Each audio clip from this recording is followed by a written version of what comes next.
वो doctors vaccine के बारे में बोलने से भी कतराते हैं।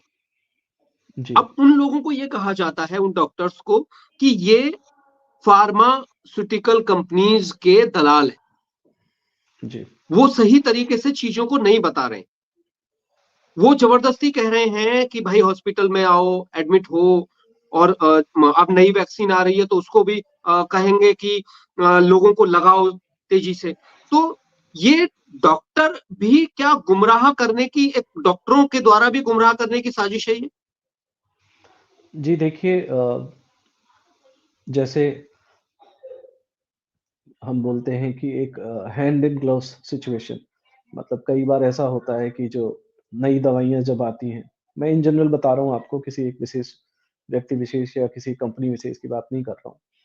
हम अक्सर ये देखते हैं खासकर फार्मास्यूटिकल इंडस्ट्रीज़ में कि जब कोई नई दवाई बाज़ार में आती है, तो कंपनी उसको बहुत ज़ोर-शोर से प्रचारित करती है और फिर कई बार ये देखा जाता है कि वो जो नई दवा आई थी, 1-2 साल इस्तेमाल करने के बाद समझ में आता है कि शायद वो दवा उतनी कारगर नहीं है, उतनी सेफ नहीं है या उससे साइड इफ़ेक्ट ज़्यादा हो रहे हैं और पहले वाली ज़्यादा बेहतर थी। तो कई बार ऐसी सिचुएशन होती है।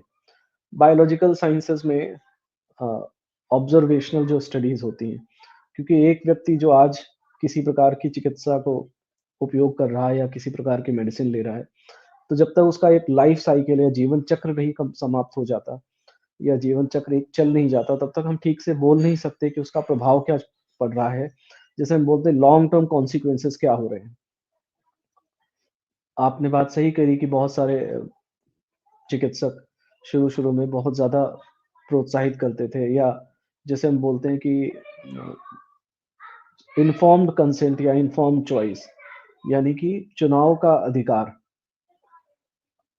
मेरा मानना ये है कि वैक्सिनेशन और वैक्सीन से मिलने वाली जो इम्यूनिटी होती है, वैक्सीन प्रभावित इम्यूनिटी, इसके साथ-साथ ही हम वैक्सीन के और भी कंपोनेंट अपने शरीर में ले रहे होते हैं। उनका भी दूरगामी परिणाम होता है। फिलहाल अभी तक ये कह पाना अ, बहुत दावे के साथ कि हर वैक्सीन 100% कारगर है या उसके लॉन्ग टर्म साइड इफेक्ट्स नहीं होते हैं। ये 2 या 3 साल की स्टडीज़ पे, जैसा कि कोरोना के केस में हुआ कि बहुत जल्दी-जल्दी, बहुत तेज़ी से दवा कंपनियाँ वैक्सीन लेके मार्केट में आ गई। टेस्टिंग की रिपोर्ट भी सबमिट हो गई, इमरजेंसी यूज़ ऑथराइज़ेशन भी मिल गया और धड़ाधड़ सरकारों ने पब्लिक मनी जिसे बोलते हैं, जनता के पैसे का इस्तेमाल करके वैक्सीन्स खरीदी भी, मास वैक्सिनेशन कराया भी। तो ये सब एक प्रक्रिया का ही हिस्सा था, मुझे ऐसा लगता है। बिल्कुल आपने सही कहा। देखिए, अभी लेकिन वैक्सीनेशन के साइड इफेक्ट, उन पे हम कभी बात करेंगे फिर से कि साइड इफेक्ट क्या हुए हैं, क्योंकि वो वाकई बहुत बड़े साइड इफेक्ट हो रहे हैं। और वैक्सीन कंपनी जो थी, उन्होंने पहले लिखित में ये ले लिया था कि भाई हम जो वैक्सीन लगा रहे हैं, अगर किसी को कोई प्रॉब्लम होती है तो हम जिम्मेदार नहीं है उसके। तो ये जी, बड़ी साजिशें वैक्सीन कंपनियों की तरफ से रही। अब ये जो इन्होंने कह दिया कि भाई हम नई वैक्सीन बना रहे हैं और ये नया वेरिएंट आ रहा है, तो अब इस पे दो तरह की साजिशें हैं। एक तो नया वेरिएंट वैक्सीन को चकमा देने के लिए वो खुद डेवलप हो जाता है। एक ये है कि क्या हुँ। कुछ फार्मा कंपनियां या कुछ सरकारों की मिली भगत से ऐसे साजिशन फिर नए वेरिएंट को लाया जाता है। देखिए, दावे के तौर पे ये कह पाना बहुत मुश्किल है कि जानबूझ को पहले वायरस लाया जाता है, फिर वैक्सीन लाई जाती है।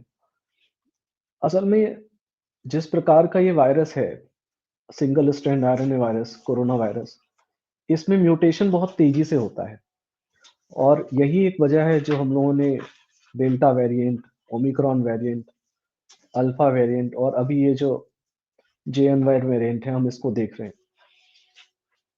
तो ये वायरस का जेनेटिक मटेरियल अगर सिंगल स्ट्रैंडेड है, यानी कि सिर्फ़ आरएनए है, तो उसमें कोई भी कोडॉन अगर परिवर्तित होता है, तो उससे उस जीन का एक्सप्रेशन चेंज हो जाता है और ख़ासकर अगर वो जीन एक ऐसा जीन है, जो स्पाइक प्रोटीन के स्ट्रक्चर को बना रहा है, स्पाइक प्रोटीन जिससे कोरोना वायरस अ, कोशिकाओं के अंदर प्रवेश करता है। तो अगर स्पाइक प्रोटीन में परिवर्तन हो रहा है, तो जो भी एंटीबॉडीज़ हमारे अंदर हैं, चाहे तो वैक्सीनेशन के थ्रू हमें मिली हो, बनी हो हमारे अंदर एंटीबॉडीज़ या नेचुरल इन्फेक्शन के द्वारा। देखिए सबसे बड़ी बात किसी भी बीमारी में या इन्फेक्शियस डिज़ीज़ में, खासकर वायरल डिज़ीज़ की हम बात करें, वो ये होती है कि आपका इम्यून सिस्टम उस वायरस को दोबारा से अगर उसी प्रकार का वायरस आता है, तो कितनी आसानी से पहचान पा रहा है और कैसे जो एक्सिस्टिंग एंटीबॉडीज़ हैं और साथ में जो आपका सेल मीडिएटेड इम्यूनिटी सिस्टम है, वो उसको किस प्रकार से न्यूट्रलाइज़ कर पा रहा है।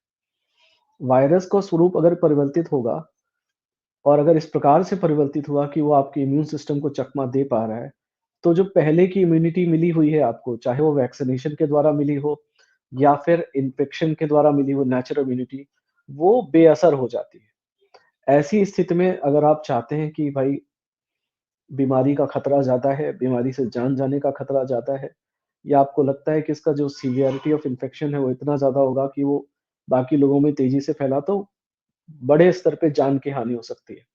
तो अगर ऐसा कुछ लगता है ऑब्जर्वेशन में या उसको उसकी स्टडी में ऐसा कुछ आता है, तो फिर उसके खिलाफ एक नई वैक्सीन बनानी होगी जिसमें जो नया वायरस है उसका कॉम्पोनेंट लेना होगा।